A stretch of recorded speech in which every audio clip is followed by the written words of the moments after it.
আসসালামু আলাইকুম। দেখতে পাচ্ছেন একজন ভদ্রলোকের ছবি দেখা যাচ্ছে।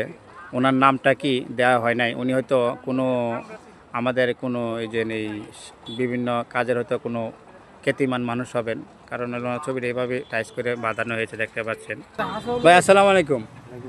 আচ্ছা, আমি এই পাশে একজন ছবি দেখলাম, একটা ট্যাটু করে রাখছে টাইসের মধ্যে দেখতে পাচ্ছেন। ওনার নামটা কি? কীর্তনচন্দ্র বসু। ও আচ্ছা, কৃতীন্দ্রচন্দ্র বৈশ্য। আসলে ওনার নামটা দিলে কি ভালো হতো না, আপনার চেনার জন্য সবাই? তো অবশ্যই হ্যাঁ? নামটা না থাকাতে অনেকেই চিনে না। এই যে ওনাকে দিলে উনি জিজ্ঞাসাবাদ করে। কিসের জন্য মনে করেন ওনার এইভাবে খ্যাতিমান হইলেন? সাঁতারও আর কি।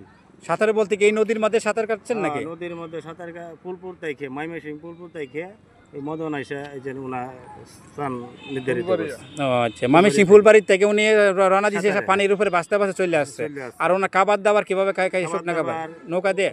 নৌকা ছিল, নৌকার প্রশাসনের লোকও ছিল। জি জি জি। হ্যাঁ, তাদের নিজস্ব লোকও ছিল। ওনারা এই খাওয়াইছে আর কি, যে নলের মাধ্যমে খাওয়াইছে। কয় রাত উনি কয়দিন লাগছে এই জায়গাটা আসতে? 3 দিন রাখছিল। ও 3 দিন আপনার অতিবাহিত হচ্ছেন। দেখতে পাচ্ছেন আপনার যে ভাই যে কথা বললেন, এই নদীতে এই সেই নদী মগরা নদী যাটা বলে, এই নদীর মধ্যে উনি 3 রাত 2 দিন ছিলেন এই নদীর মধ্যে। নদীতে এখন মানে শুকনা মৌসুম, তো এখানে পানি নাই। আমি যে জায়গায় দাঁড়িয়ে আছি এই জায়গায় মনে করেন পানি থাকে, সুদ থাকে।